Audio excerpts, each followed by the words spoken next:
Hello everyone, welcome back to my channel and welcome to ending prediction of The Atypical Family। तो guys ये drama हम सभी के drama fans ने high expectation के साथ देखना स्टार्ट किया था बिकॉज इसकी जो स्टोरी थी, जो एक्टिंग था, जो डायरेक्शन था, वो सारी चीजें काफी टॉप नॉच थी और काफी ही न्यू थी। बिकॉज इस ड्रामे का हम नोट करें तो कॉन्सेप्ट जो है, जो बेसिक स्टोरी है, वो काफी न्यू है। इससे पहले मैंने किसी के ड्रामे में ऐसा कुछ देखा नहीं था।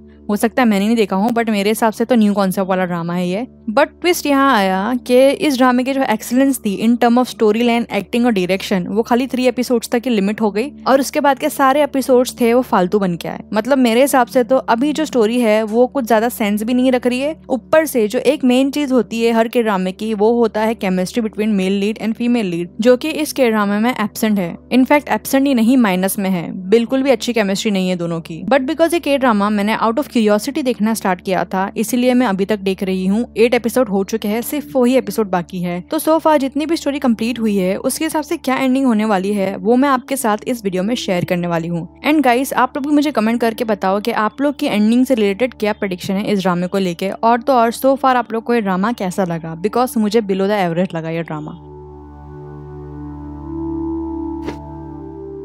मेरा नंबर 1 थियरी एंड प्रेडिक्शन ये है कि दोदाही इज द वन जिसके वजह से बुक गिजू पास में जाके, जब ईना बॉर्न हुई थी उस टाइम पे जाके चीजों को टच कर पा रहा था और चीजों को एक्सेस कर पा रहा था। बिकॉज ये बात हमें अच्छे से पता है कि बुक गिजू भले ही अपने पास में चले जाए, वो चीजों को टच नहीं कर सकता और किसी से बात नहीं कर सकता। मतलब अगर वो एक रूम में है और दरवाजे लॉक है तो रूम के बाहर नहीं जा पाएगा। बट जिस दिन ईना बॉर्न हुई थी, बुक गिजू अपनी उस मेमोरी में जाके दरवाजे को खोल सकता था, इनफैक्ट कहीं पर भी जा सकता था। तो ये सब चीजों के पीछे रीजन क्या है? बिकॉज ये उसके पावर की कैपेसिटी के बाहर है, चीजों को टच करना, दरवाजे खोलना है, कुछ भी करना। जैसा कि हमें पता ही है कि जिस दिन ईना बॉर्न हुई थी उसी दिन नजदीक ही एक स्कूल में आग लगी थी और वहां पर 5th फ्लोर पे लॉक थी दोदाही। तो बुग्गीजू की जो पावर्स म्यूटेट होके उसे मिली है वो अपने सुम्बे को बचाने के लिए नहीं मिली थी, उसको पावर मिली थी दोदाही को बचाने के लिए। हम बोल सकते हैं कि बुग्गीजू की लाइफ के पजल का एक परफेक्ट पीस और फाइनल पीस है दोदाही, जो कि उसकी पावर्स को फुल कैपेसिटी में यूज करने में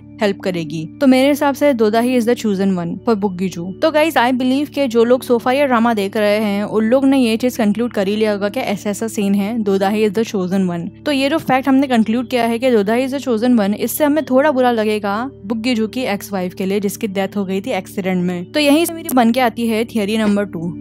मुझे ऐसा लगता है कि बुग्गीजू की जो एक्स वाइफ थी उसका एक्सीडेंट नहीं हुआ था, उसने जानबूझ के अपनी कार को क्रैश किया था to kill herself and her daughter. और उसके ऐसे करने के पीछे रीजन ये होगा कि वो बुग्गीजू का जो पावर थी उससे फेडअप थी, बुग्गीजू की फैमिली से फेडअप थी और वो सारी चीजों से फेडअप होके उसने ये टफ स्टेप अपनी लाइफ में खुद को खत्म करने का उठाया होगा अपनी डॉटर के साथ। और ईना की जो पावर है माइंड रीड करने की, आईज रीड करने की, वो उस टाइम से ही है, फ्रॉम वेरी चाइल्डहुड। और जब उसकी मदर ने उसे पूछा था कि क्या वो उसके साथ अलग शिफ्ट होना चाहती है बुग्गीजू को छोड़ के, उस टाइम पे ईना को पता चल गया होगा कि उसकी मदर कोई तो हार्ड स्टेप उठाने वाली है। यस गाइस, इसीलिए मुझे लगता है कि ईना अभी तक इतना डरती है लोगों की माइंड रीड करने से, लोगों के थॉट्स रीड करने से, बिकॉज उसने अपनी लाइफ में बहुत ही कम एज में अपने मदर के ऐसे थॉट रीड किए थे जिसकी वजह से वो अभी तक ट्रॉमेटाइज है। मेरा नेक्स्ट प्रेडिक्शन अबाउट ग्रेस और दोदाही की सो कॉल्ड अडॉप्टिव मदर, जो कि एक बहुत ही बुरी इंसान है, वो ये है कि ये lady in the and arrest होने वाली है। एनीवेज, इसको बहुत ही बड़ा स्कैमर बताया है। थ्रू आउट हर लाइफ ने स्कैम ही किया है और अभी भी वो दोदाही को फोर्स करके स्कैम करवा रही है लोगों के साथ। तो इन दी एंड ये लेडी अरेस्ट होगी, बुग्गीजू और दोदाही की हमें हैप्पी एंडिंग देखने के लिए मिलेगी। और अगर हम बात करें ग्रेस के बारे में, हमने थ्रू आउट ड्रामा देखा है कि ग्रेस को बुरा ही बताया है, बट इतना बुरा नहीं बताया कि वो किसी के साथ बहुत बुरा करे अपनी लाइफ में। तो मुझे लगता है कि grace will be a better person by the end of this drama. उसका कुछ पॉजिटिव सा रोल हमें देखने के लिए मिलेगा ये ड्रामे की एंड तक। इसके अलावा एक और इंसान है इनके ग्रुप का, वो है ये अंकल। ये अंकल भी मुझे लगता है ये लेडी से वो ब्लडली रिलेटेड नहीं है, तो he will be also a good character by the end, because हमने देखा कि ये भी इतना बुरा नहीं है। इनफैक्ट ये ईना को प्रोटेक्ट भी करता है एपिसोड नंबर 8 में। तो सिर्फ ये लेडी को अरेस्ट होना है, बाकी सब तो इस ड्रामे में अच्छा ही अच्छा होने वाला है।